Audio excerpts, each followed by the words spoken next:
നമസ്കാരം, ഞാൻ വിനോദ്. പൈനീർ സ്റ്റഡീസിന്റെ പുതിയ ക്ലാസ്സിലേക്ക് ഏവർക്കും ഹൃദ്യമായ സ്വാഗതം.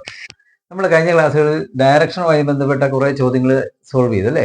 ഇന്ന് അതുമായി ബന്ധപ്പെട്ട ഒരു പ്രത്യേക തരത്തിലുള്ള ചോദ്യമാണ് നമ്മൾ ഇന്ന് പഠിക്കുന്നത്. നമുക്ക് നേരെ ചോദ്യത്തിലേക്ക് കിടക്കാം. രാജു 3 കിലോമീറ്റർ തെക്കോട്ട് സഞ്ചരിച്ച ശേഷം ഇടത്തോട്ട് തിരിഞ്ഞ് 8 കിലോമീറ്റർ സഞ്ചരിച്ചു. പിന്നീട് വലത്തോട്ട് തിരിഞ്ഞ് 3 കിലോമീറ്റർ സഞ്ചരിച്ചു എങ്കിൽ യാത്ര തിരിച്ച സ്ഥലത്ത് നിന്നും അയാൾ എത്ര അകലെയാണ്? നമുക്ക് ആദ്യം തന്നെ പറഞ്ഞിട്ടുണ്ട്, ഇങ്ങനെ ദിക്കൊന്ന് വരച്ചു വയ്ക്കാം. ഇത് വെസ്റ്റ്, ഇത് ഈസ്റ്റ്, ഇത് സൗത്ത്, ഇത് നോർത്ത്. ഇനിയോ രാജ്യം 3 കിലോമീറ്റർ തെക്കോട്ട് സഞ്ചരിച്ച ശേഷം, അപ്പൊ ഇവിടെയാണെന്ന്, ഇവിടെ നമ്മൾ ഇവിടുന്ന് തുടങ്ങുന്നതായിട്ട് കൂട്ടാം. ഇവിടുന്ന് 3 കിലോമീറ്റർ തെക്കോട്ട് സഞ്ചരിക്കും, ഇതല്ലേ തെക്ക്. അപ്പൊ ഇങ്ങോട്ട് 3 കിലോമീറ്ററിന് ഇത് 3 കിലോമീറ്റർ തെക്കോട്ട് സഞ്ചരിച്ചു. ഇടത്തോട്ട് തിരിഞ്ഞ് 8 കിലോമീറ്റർ സഞ്ചരിച്ചു. ഇങ്ങനെയല്ലേ പോകുന്നത്. അപ്പൊ ഇങ്ങനെ പോയിട്ട് ഇടത്തോട്ട് തിരിഞ്ഞ് എത്രയാണ്? 8 കിലോമീറ്റർ. ഇത് ഇടതുവശം. ഇടത്തോട്ട് തിരിഞ്ഞ് 8 കിലോമീറ്റർ സഞ്ചരിച്ചു. അതുകൊണ്ടോ ഇങ്ങനെ 8 കിലോമീറ്റർ 8 കിലോമീറ്റർ സഞ്ചരിച്ചു. പിന്നീട് വലത്തോട്ട് തിരിഞ്ഞ് 3 കിലോമീറ്റർ സഞ്ചരിച്ചു. ഇങ്ങനെ പോവുകയാണ്. അപ്പോൾ വലത്തോട്ട് തിരിഞ്ഞ് 3 കിലോമീറ്റർ, ഇങ്ങോട്ടല്ലേ വലത്ത്, ഇങ്ങനെ പോയിക്കൊണ്ടിരിക്കും. വലതുവശം ഏതാണ്? ഇങ്ങോട്ട് തിരിഞ്ഞിട്ട് 3 കിലോമീറ്റർ സഞ്ചരിച്ചു അല്ലേ? വലത്തോട്ട് തിരിഞ്ഞ് 3 കിലോമീറ്റർ, ഇങ്ങോട്ടൊരു 3 കിലോമീറ്റർ, ഇത് 3 കിലോമീറ്റർ സഞ്ചരിച്ചു അല്ലേ? എങ്കിൽ യാത്ര തിരിച്ച സ്ഥലത്തു നിന്നും അയാൾ എത്ര അകലെയാണ്? ഇതാണ് യാത്ര തിരിച്ച സ്ഥലം. ഇവിടുന്ന് അയാൾ എത്ര, ഇപ്പൊ ഇവിടെയല്ലേ അയാൾ വന്ന് നിൽക്കുന്നത്. അപ്പൊ ഈ അകലം എത്രയാണെന്നാണ് കണ്ടുപിടിക്കേണ്ടത്. ഇങ്ങനെ ഇത് നോക്കിയേ, ഈ അകലം, ഇത് ഇങ്ങനെയുള്ള, ഇതാണ് ആ തുടങ്ങിയ സ്ഥലത്തു നിന്നും ഉള്ള ഈ അകലമാണ് കണ്ടുപിടിക്കേണ്ടത്. എങ്ങനെ കണ്ടുപിടിക്കും? നമുക്ക് നോക്കുക.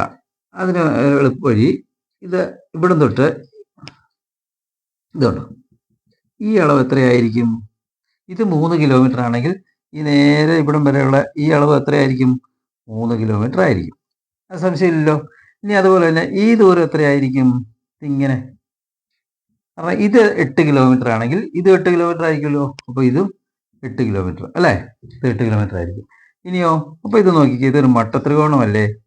90 ഡിഗ്രി ആയിരിക്കും അല്ലെ? 90 ഡിഗ്രി ആയ മട്ടത്രികോണത്തിന്റെ ഇതെന്താണ്? കർണമാണ്. ഇത് പാദം, ഇത് ലംബം അല്ലെ? അപ്പൊ നമുക്ക് ഇതാണ് കണ്ടുപിടിക്കേണ്ടത്. ഈ കർണം കണ്ടുപിടിച്ച് കഴിഞ്ഞാൽ ആ ദൂരമായി. അപ്പൊ കർണം കണ്ടുപിടിക്കുന്നത് എങ്ങനെയാണ്? കർണം is equal to root of പാദം സ്ക്വയർ പ്ലസ് ലംബം സ്ക്വയർ എന്ന ഒരു പൈതഗോറസ് സിദ്ധാന്തം ഉണ്ടല്ലേ? ഇങ്ങനെ പാദം എത്രയാണ്? 8 ആണ്. അപ്പം റൂട്ട് ഓഫ് 8 സ്ക്വയർ പ്ലസ് ലംബം എത്രയാണ്? 3 ആണോ? ഇവിടെ ഒരു 3 ഉണ്ട്. ഇവിടം തൊട്ട് ഇവിടെ ഒരു 3, ഇവിടെ തൊട്ട് ഇവിടെ ഒരു 3, 3 6 ആണ് അല്ലേ? 6 സ്ക്വയറിന് എഴുതാം. അപ്പൊ 8 സ്ക്വയർ എത്രയാണ്? 64 പ്ലസ് 6 സ്ക്വയറോ? 36. ഈസ് ഈക്വൽ ടു എത്ര വരും? റൂട്ട് 100. വർഗ്ഗമൂലം എത്രയാണ്? 10. അതാണ് കർണം. കർണം എന്ന് പറഞ്ഞാൽ ഏതാണ്? ഇതല്ലേ കർണം?